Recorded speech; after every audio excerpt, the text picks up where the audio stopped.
we will continue with our discussion on information flow diagrams.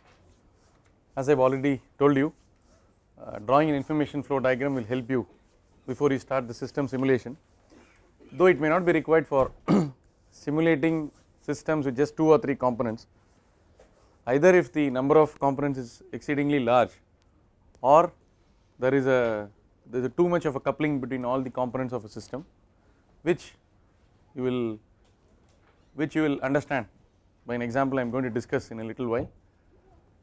So in these cases, so it always helps to draw an information flow diagram. So I will just give you a problem on information flow diagram. Please take this down. So this is the problem number what? Problem number 1, is it? 3, okay. Let us say problem number 3. A closed plastic container,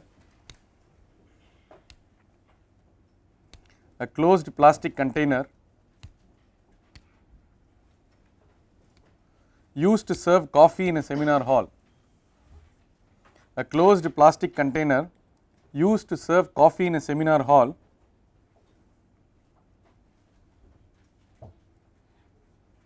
is made of 2 layers,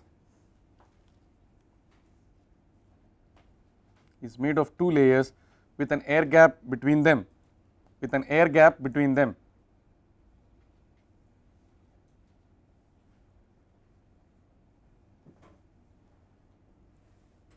List all the heat transfer processes, associated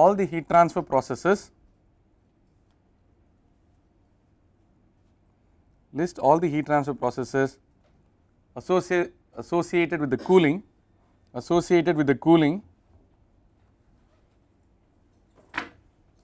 list all the heat transfer processes associated with the cooling of the coffee, in the inner plastic vessel, draw an information flow diagram for the system. What steps will you take?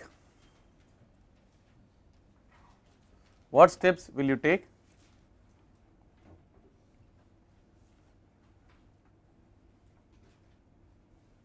a better container design? What steps will you take for a better container design so as to reduce the heat loss?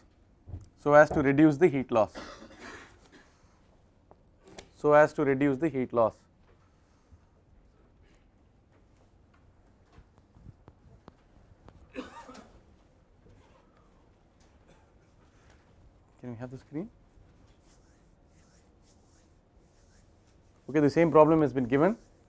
So I have asked 3 questions. Basically the first part is list all the heat transfer processes, second part is draw an information flow diagram, the third part is what steps would be necessary or what steps would be required to ensure that the coffee is kept as hot as possible for a long period of time. Okay.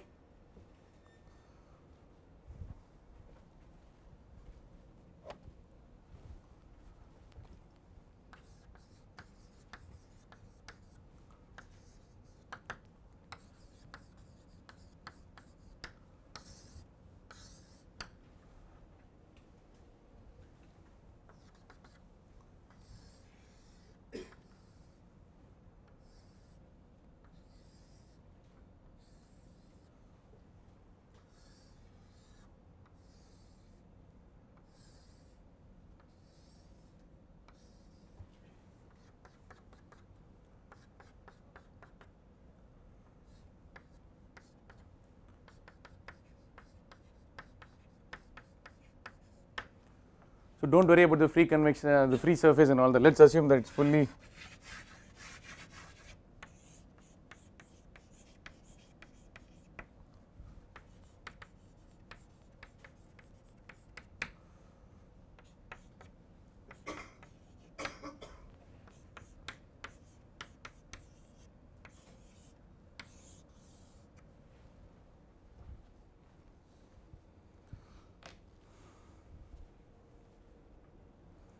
Is it a steady state problem or unsteady problem?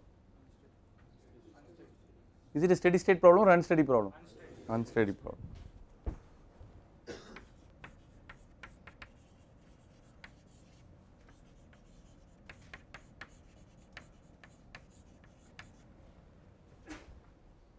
Assuming that the coffee is well mixed, there are no temperature gradients within the coffee.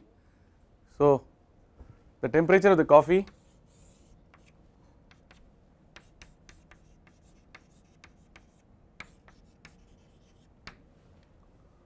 how is it expected to vary? Decreases, that we know. Exponentially, okay.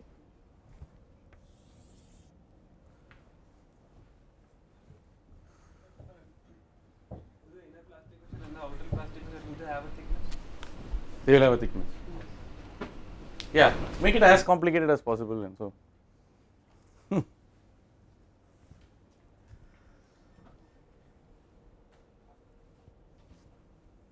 So,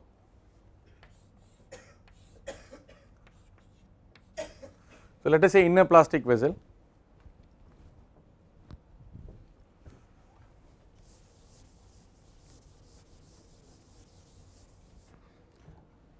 Shall I give you some more time, or are you through with this?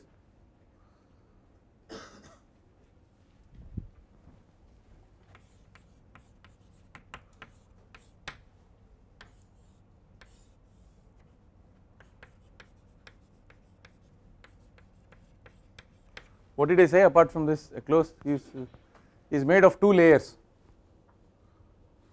Okay, so there is an air gap, right?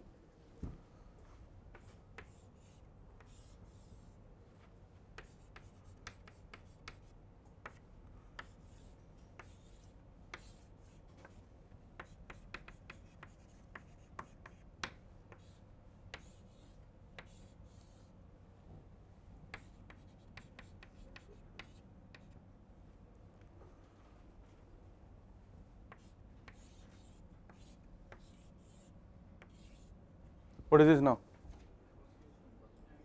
Ambient, okay.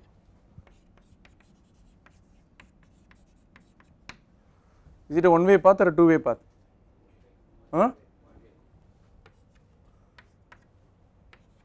No, I have constraints of space, that's why I went in for a zigzag. You can just start from left and go to right, or start from top and go to the bottom. Okay, so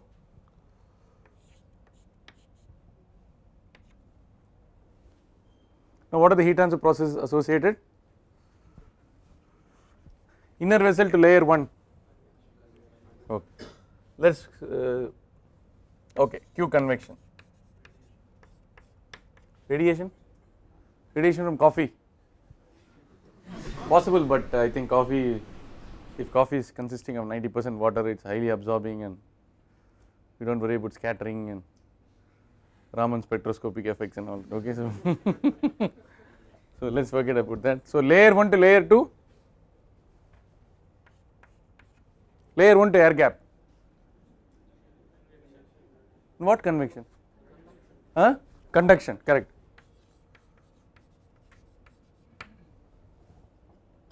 Air gap to layer 2. Air gap to layer 2, natural convection. Okay, yeah.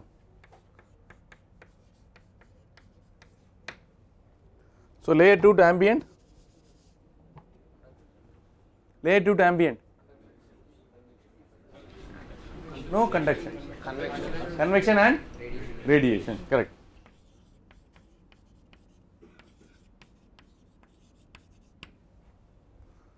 Okay, so this is tea coffee or T1, whatever.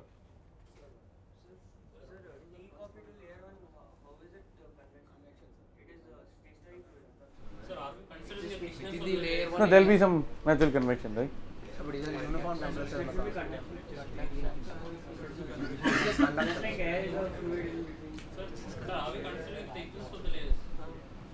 Then you want to consider conduction within the layers. Just leave, that's what I, if you want you can consider. So I am trying to make it simple, you can make it complex if you want. Now let's answer the more important question. Inner vessel to layer 1. Some people say that there won't be any convection. What is your opinion? there could be natural convection, but where are the temperature gradients? If we assume that, huh? No, see, but that layer, the layer will come to an equilibrium temperature which is between the coffee temperature and the outside. So if that temperature difference is sufficient to cause a velocity which is greater than 0, then it is possible for you to have Q convection. So you can say Q convection stroke Q conduction without any loss of accuracy or whatever. Is that fine? Now, so list all the heat transfer processes associated with the cooling of the coffee in the inner plastic vessel. So you can now imagine that even a very apparently silly and simple problem like this, there are so many heat transfer processes associated with this. We can write a differential equation and put it on MATLAB and try to solve, and whether it is required or not is another matter, but it is possible for us to model. What you are trying to do is you are trying to model this even before you start the simulation. So modeling precedes the simulation and simulation precedes the optimization. This is the story we are going to look at throughout this course: modeling, simulation, followed by optimization. Now the tea of the coffee is generally not under our control. We don't want to make it too hot and this thing, you cannot overheat the coffee so that it gets spoiled, or water boils at 100 degrees centigrade at 1 atmosphere pressure, correct. So probably the coffee temperature will be 60 or 70. What is the temperature at which you drink the coffee? 50, okay, it will be around 45 or 50 degrees centigrade. So probably you may keep it at 55 or 60 so that it stays on for some time. Now the ambient temperature is 30 or 35, both are not under your control, right. Now we have drawn the information flow diagram. Of course we have not written the equations. You can put f of thickness, this thing, and h and whatever. Let us not worry about that. We are looking at step 3, but before that Raghav has a question. What? It's a closed plastic container. That layer, I am considering all this. Heat loss on the top will be there. Okay? Yeah, what was I saying? Okay. So what are the steps which you would take to design a better container to reduce the heat losses so as to keep the coffee as hot as possible? Yeah, what can you do now? Huh? Mirror. You can evacuate coat of metal polished metal. Why? Reflect heat. What is this? You undergone heat transfer. What are you saying? Be more precise. We cannot reflect heat and all that. Huh? Radiation. We are not considering radiation inside or inside. Okay, the outside of the container can be highly polished or whatever. So it is dull. I mean, it is highly polished so that its emissivity is very low. Okay. So possible steps.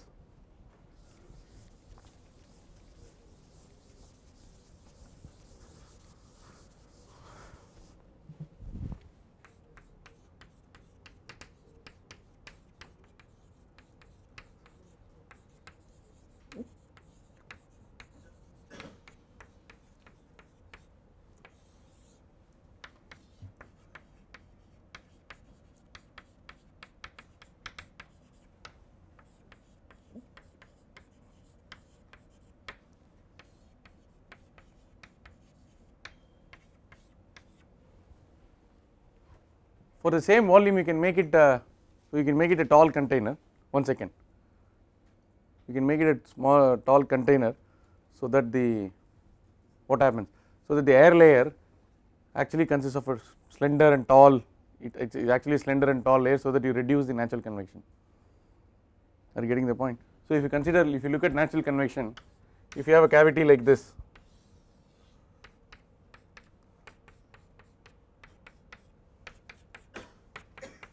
so there is a closed cavity, there is a heated wall on the left side, there is a cooled wall on the right hand side, top and bottom are adiabatic. So if this gives some amount of heat, the same thing suppose if you have to do like this, no sorry,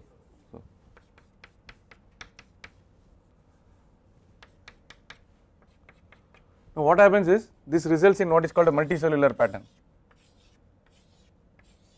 When you have multicellular pattern, there is a resistance to the flow of heat, and therefore the convective heat transfer coefficient reduces. So you can redesign the shape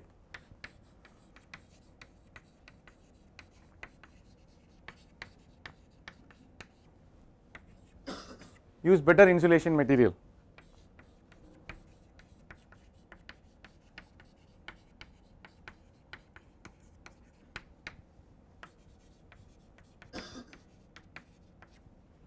And so on. Are there any other point? Any other points? Remove the air from the air gap, make it vacuum. Oh, that is very difficult. Yeah, if you can do that, that is a vacuum flask, whatever. Okay, so try to maintain vacuum.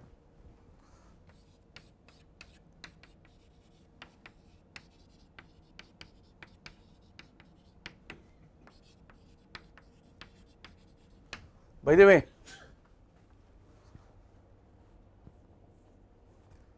the air gap to layer 2, you can also have radiation, right?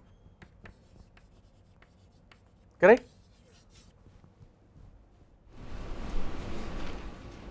Actually, you start probing deeper and deeper, then this problem itself gets messier and messier. But we will have to leave it at some stage. There was a question. Okay. You thought about the radiation? Vacuum. Okay. So these are some of the steps which can be taken.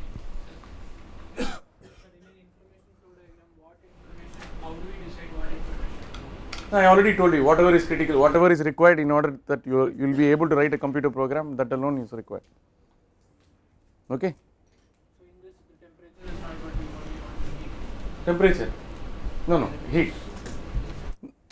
The rate of change of temperature with time, that is what you want to model.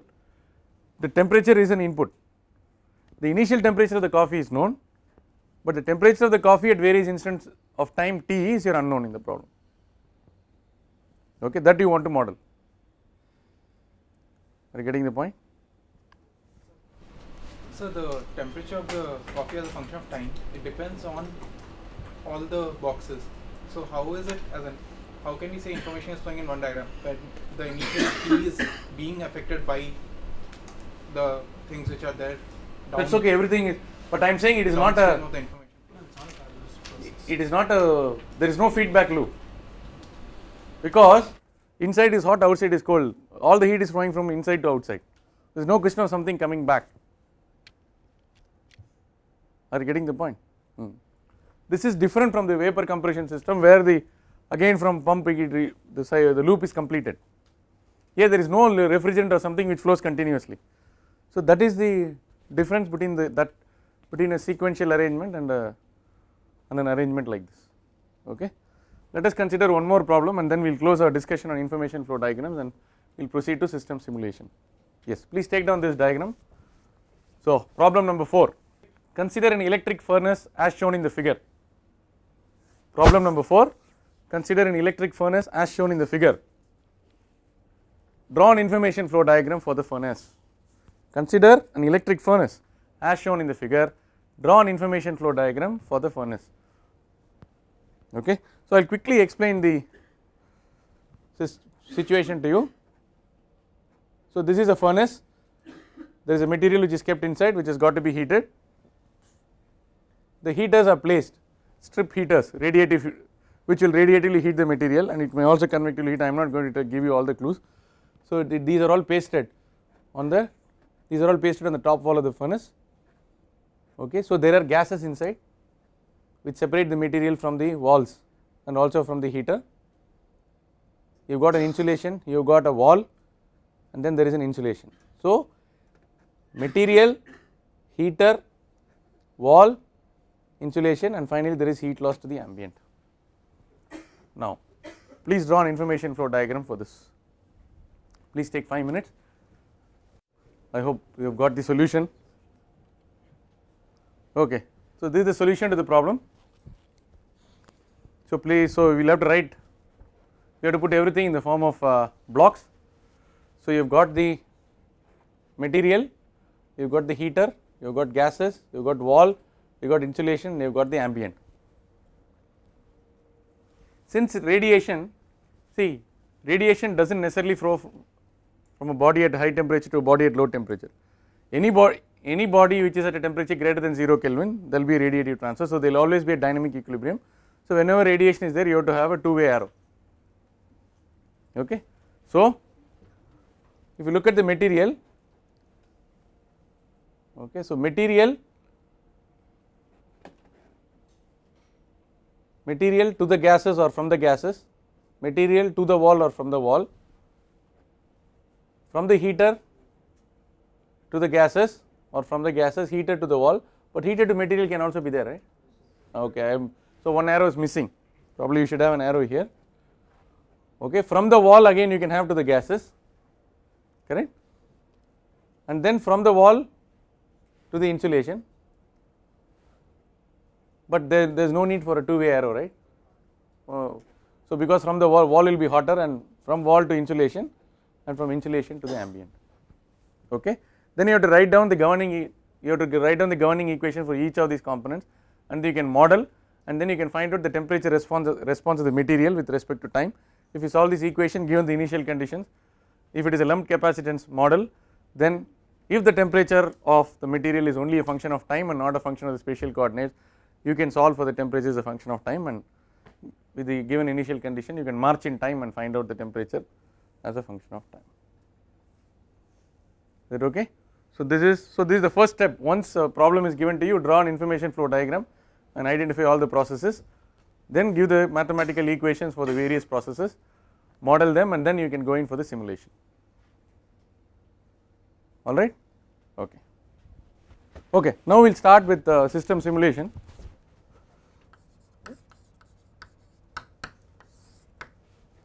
So basically one component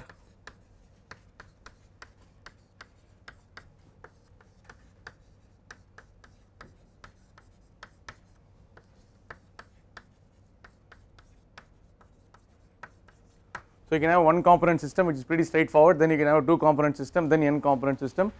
For the purposes of this course we will deal with only one component and two component systems. It will be very difficult for you to solve a system consisting of more than two components. Okay. Now system simulation may mean solving a set of equations which control the phenomenon which is taking place. If the system consists of more than one component, then you have to assemble the equations which govern the performance of which govern the performance for each of these components. Now this can be at various levels. You can have just algebraic equations which give you the performance of the system, or these can be governed by ordinary differential equations, or these can be governed by linear partial differential equations, or these can be governed by non-linear partial differential equations if you have got equations of fluid flow and heat transfer, that is a Navier-Stokes equation of energy. If you consider a participating gas, if you want to model the atmosphere, if you want to model the radiation through the atmosphere, you have to consider the equation of transfer in the atmosphere which is called RTE, radiative transfer equation, which becomes an integral differential equation. Okay. So you can just start off with system simulation and hijack the course completely to a course in mathematics. Okay. But since differential equations, partial differential equation, how to solve a Laplace equation, how to solve a Poisson equation, and what is Baudrillard theory are taught elsewhere, we look at only algebraic equations where the focus is on assembling of more than one component, that will be the focus. Otherwise system simulation itself, whatever I am teaching is far from being complete, because if I have to teach you really system simulation up to partial differential equations, non-linear partial differential equation, I have to go, but that is not central to the theme of the course. This course is a course on optimization, but to do optimization you have to do simulation. In order to do simulation you have to solve a system of equations. So if we spend a lot of time in solving the partial differential equations, then we will get lost.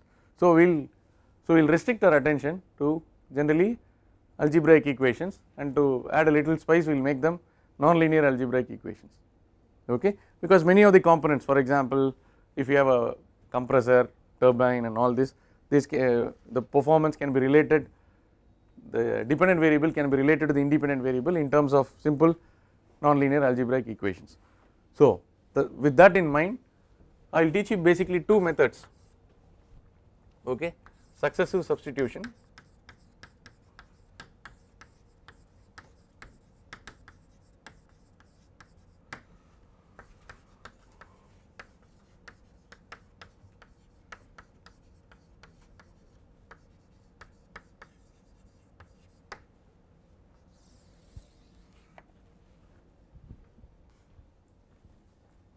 okay, successive substitution.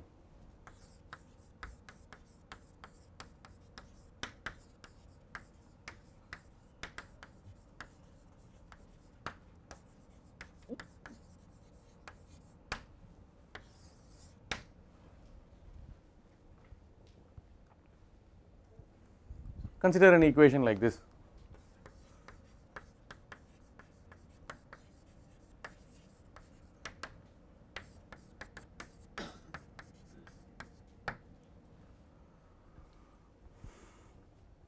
Consider an equation x equal to 2 sin x.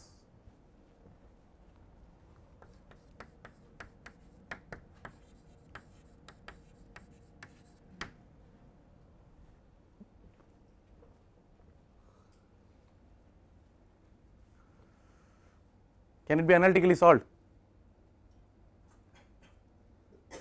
Can it be analytically solved? Is it a linear equation? Is it a quadratic equation? What sort of an equation is this? It is a transcendental equation.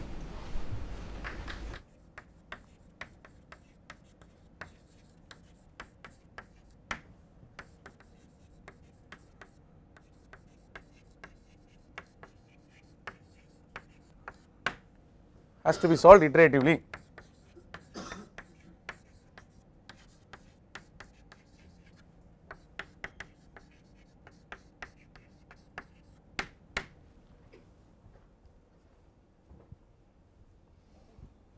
Okay.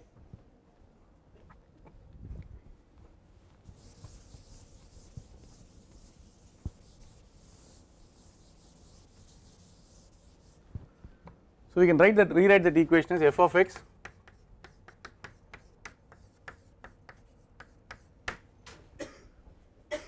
you can rewrite the equation as f of x equal to x minus 2 sin x.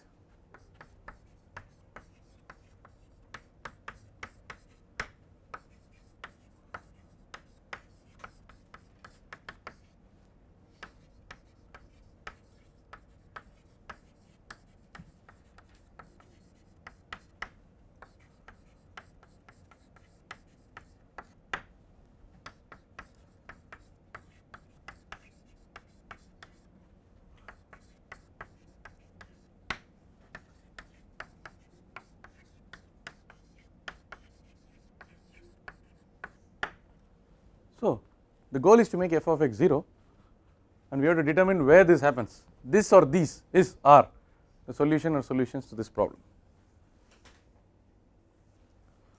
If we want to do successive substitution,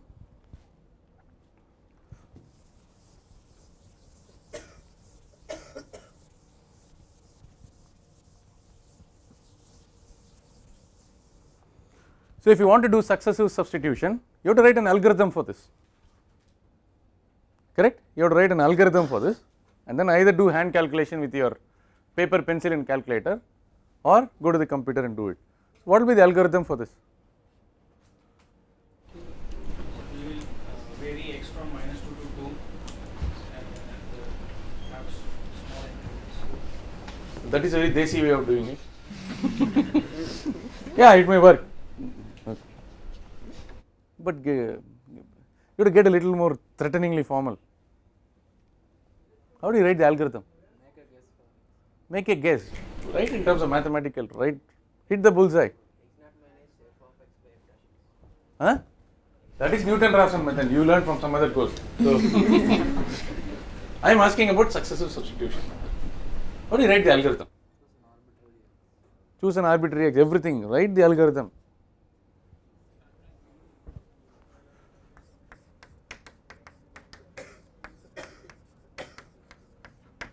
This is the algorithm. So start with x1, get x2, start x with x2, get x3, start where do you stop? Okay, so this is the algorithm.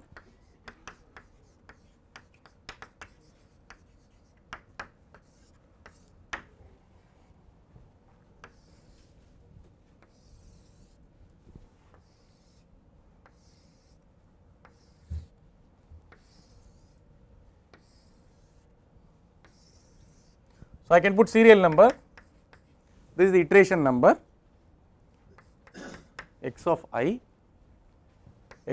plus 1, then this is some kind of a norm. So whenever the fourth column goes on to a reasonably small value, I can stop my iterations and I can be happy that I got the solution, and then I can go home. Solve this now. When x is in radians, please solve this. Take an initial guess xi, I will give you 5 minutes.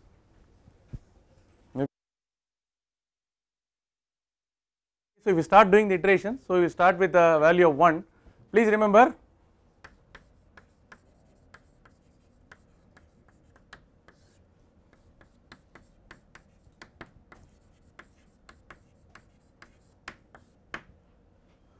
so x is in radians. So, let us go to the 7th or 8th iteration. Is there somebody who already got the answer? Tell me the iteration number. 8. Good. 8. 1.902. 902. Okay. 1.902. Norm is 2.9 into 10 to No, this one. No, that is. Yeah, with 1 point you do again. Abhinandan, do it again. Okay. Yeah. Norm is. So this is called the norm, huh? 1 into? Roughly 1 into 10 power minus 4. Okay.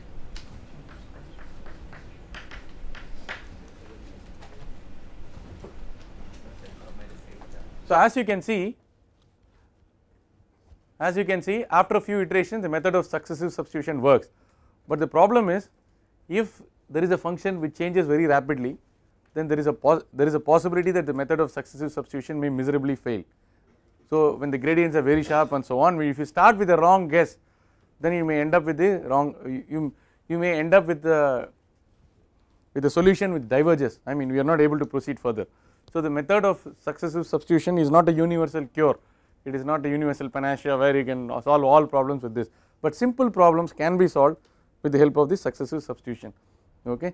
So I would like to demonstrate this with can I get with MS Excel. Okay. Somebody said we will use that Desi technique, we will list x, we will draw 2 curves, that is what I am doing now. Graphical you can do only for 2, I mean if there are if it's successive substitution can be used for any number of variables. Are you getting the point? I will teach you. From one equation you calculate x1, the other equation you calculate x2, from this equation you calculate x1, you go back. Okay. So there is a way to automatically get 0.2, 0.3 and all that, right?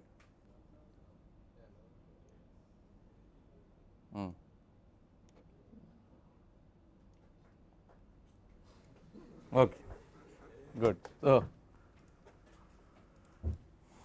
what is the first equation is equal to?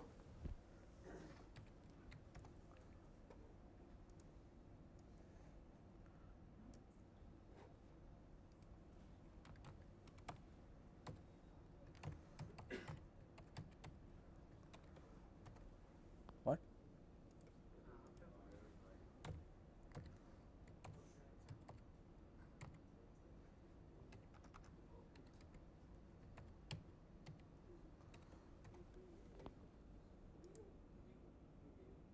Correct?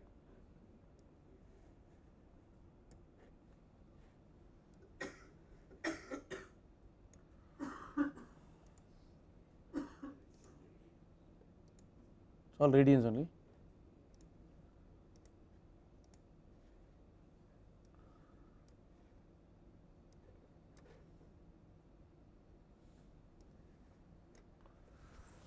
There we are. So this is the solution to the problem. This is what he said. So it is possible to, I should not come here. So it is possible to solve graphically. So this is what we ask lot of questions. This is what we ask the students in the Viva OC and interviews and all that. They are not able to. Suppose I say x equal to 2 sin x. How will you solve it graphically? I mean they do not know. We usually say x equal to 2 sin x. Solve by any method known to you. Successive substitution is one, you can plot and also, but this fellow will go up and down like this, right? This fellow will go straight. So there are probably, how many solutions are there? 3. Yeah, okay. When if x is positive, there are two solutions. Of course, the trivial solution is x equal to 0. If you put tan x and all that, it will become more dicey and all. Okay, so this is a good. This gives you an idea of how the method of successive substitution works. The same problem can also be solved using a Newton-Raphson method, which we will see in the next class. Now I will stop here. In the next class, we will take a heat transfer problem and use the method of successive substitution, and then we will go to a problem where we use successive substitution for a system consisting of two components, which is directly related. For example, a piping and duct system, okay, piping and fan.